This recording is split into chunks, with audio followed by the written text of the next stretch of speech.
प्यारे विद्यार्थियों एवं मेरे मित्रों, मैं राजीव कुमार अपने YouTube चैनल रियल मैथ्स के माध्यम से आपके समक्ष ट्रिक्स इन मैथ्स हिंदी में पार्ट 3 के अंतर्गत टू फाइंड प्राइम नंबर्स अभाज्य संख्याएं अप टू 100 का संस्करण लेकर उपस्थित हूँ। मैं आज आपको बताऊंगा कि किस तरह से हम 1 से 100 के अंतर्गत प्राइम नंबर्स यानी अभाज्य संख्याएं प्राप्त कर सकते हैं। अभाज्य संख्याओं में बहुत से बच्चों को काफ़ी दिक्कत होती है। उनकी इस दिक्कत को दूर करने के लिए मैंने आज का ये संस्करण उपस्थित किया है। कैसे हम पहचान करेंगे कि 1 से 100 के अंतर्गत कितनी अभाज्य संख्याएं होती हैं, मैं इस चार्ट के माध्यम से आपको बताने जा रहा हूँ। सबसे पहले हम 1 से लेकर 100 तक सारे नंबर्स इस तरह से लिख देंगे। 1 2 3 4 5 6 7 8 9 10 ऐसे 11 से 20 ऐसे इस तरह से 1 से लेकर 100 तक सारे नंबर्स आप पहले लिख लीजिए। फिर क्या करेंगे, 1 को हम क्रॉस कर देते हैं क्योंकि 1 जो है अभाज्य संख्या के अंतर्गत नहीं आता है। अभाज्य संख्याएं वे संख्याएं होती हैं जिनके 2 गुणनखंड होते हैं। जैसे 2 अभाज्य संख्या है, सबसे पहली अभाज्य संख्या 2 है जो कि सम है। इसके अलावा कोई भी सम संख्या अभाज्य संख्याओं के अंतर्गत नहीं आती है। तो अब 2 इसके सिर्फ 2 गुणनखंड हैं, यानी ये सिर्फ 2 अंकों से कट सकती है। 2 स्वयं से कट सकती है और 1 से कट सकती है। तो इस तरह से आगे बढ़ते हैं। 3 भी अभाज्य संख्या है क्योंकि ये स्वयं से कटती है और 1 से कटती है। इसके बाद 4 ये अभाज्य संख्या नहीं है। तो हम किस तरह से पता लगा लें कि कितनी अभाज्य संख्याएं 1 से 100 के अंतर्गत होती हैं? तो बहुत ही आसान तरीका मैं लेकर आया हूँ। ध्यान से आप लोग समझिए कि इसमें ये किस तरह से सर्कल्स बनाए गए हैं, कहीं कहीं पर हमने टिक लगाया है, और फिर ये सब क्या है ये सब आपको अभी पूरा क्लियर होने वाला है। तो आइए देखते हैं। सबसे पहले आप ये समझ लें, ये जो रेड सर्कल्स हमने बना रखे हैं ये क्या हैं। देखिए 2 एक अभाज्य संख्या है, लेकिन 2 के बाद 2 से कट जाने वाली कोई भी संख्या अभाज्य संख्या नहीं है। इसलिए हमने सबसे पहले रेड सर्कल्स उन संख्याओं पर बना दिए हैं जो 2 से कट जाती हैं। जरा गौर कीजिए, जैसे 2 दूना 4, 4 कट जाएगा, 6 कट जाएगा, 8 कट जाएगा, 10 कट जाएगा। इस तरह से आप जितने रेड सर्कल्स देख रहे हैं ये सब 2 से कट जाने वाली संख्याएं हैं। ठीक इसी प्रकार 3 से कट जाने वाली संख्याओं को हमने ब्लू सर्कल से किया है। देखिए 3 9 कट गया। अब 6 तो पहले कट चुका है, इसलिए हम इसको फिर से 3 से नहीं काट रहे हैं, क्योंकि जो बची संख्याएं होंगी उनमें जो कटेंगी 3 से उन पर सर्कल हमने बनाया हुआ है। यानी पहले आपको 2 से कटने वाली संख्याओं पर सर्कल बना देने हैं 2 को छोड़कर, फिर 3 को छोड़कर 3 से कट जाने वाली संख्याओं पर सर्कल बना देना है, और फिर उसके बाद 4 की नौबत ही नहीं आएगी।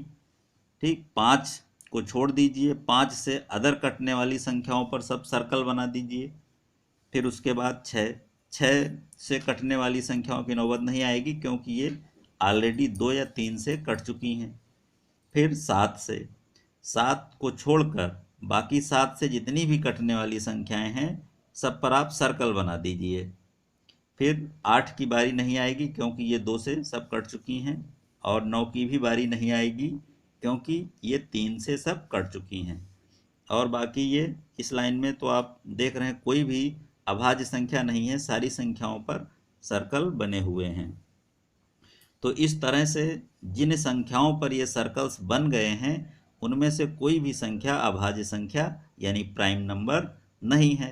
बाकी सब संख्याएं प्राइम नंबर हैं। तो अब हमको ये देखना है कि कितनी संख्याएं हैं जो प्राइम हैं। तो आप देखिए हमने ब्लू टिक किया हुआ है। जिन संख्याओं पर ये टिक है वही प्राइम है। इस लाइन में अगर देखें तो 2 3 5 7, इस लाइन में 11 13 17 19, और इस लाइन में 23 29, इस लाइन में 31 37, इसमें 41 43 47, और इसमें 53 59, इसमें 61 67, इसमें 71 73 79, और इसमें 83 89, और इसमें 97। इस लाइन में केवल एक ही ऐसी अभाज्य संख्या है, 97। अब हम ये देखेंगे कि ये अभाज्य संख्याएं कितनी हैं, क्योंकि क्वेश्चन कभी कभी ये भी आ जाता है कि 1 से 100 तक के बीच में बताइए कितनी अभाज्य संख्याएं हैं, तो बड़ा कन्फ्यूजन हो जाती है। इसलिए यहाँ पर हमने इन सब संख्याओं को जोड़ दिया है। कैसे? देखिए, इस कॉलम में 4 संख्याएं हैं, इसमें 4 हैं, और इसमें 2 टिक बने हुए हैं यानी 2 हैं, इसमें 2, इसमें 3, इसमें 2, इसमें 2, इसमें 3, इसमें 2, और इसमें 1। अब अगर हम इन सब संख्याओं को जोड़ें तो सब संख्याओं का जोड़ 25 आएगा। इसका मतलब है कि 1 से लेकर 100 तक के बीच में 25 अभाज्य संख्याएं यानी प्राइम नंबर्स होते हैं। देखिए, एक बात ये समझने वाली है, 1 को अभाज्य संख्याओं के अंतर्गत नहीं रखा जाता है। ये भाज्य संख्याओं के अंतर्गत भी नहीं आता है, क्योंकि इसका एक ही फैक्टर है, एक ये स्वयं से ही कटता है, इसलिए ये न तो भाज्य है और न अभाज्य है। तो आज के टॉपिक में हमने आपको ये बताया कि 1 से 100 तक अभाज्य संख्याओं को हम कैसे प्राप्त कर सकते हैं। बहुत ही आसान तरीका से हमने आपको ये बताया है। अब हम अपने इस तरीके को एक बार फिर से रिवाइज कर देते हैं, ताकि आपको फौरन पता लग जाए कि आज की इस स्टडी का सार क्या है। देखिए, अभाज्य संख्याएं पता करने में सबसे पहले क्या किया, 1 से 100 तक संख्याएं लिख ली, 1 को क्रॉस कर दिया, 2 को छोड़ के 2 से कटने वाली सब संख्याओं पर सर्कल बना दिया, 3 को छोड़कर 3 से कटने वाली सब संख्याओं पर सर्कल बना दिया, ठीक।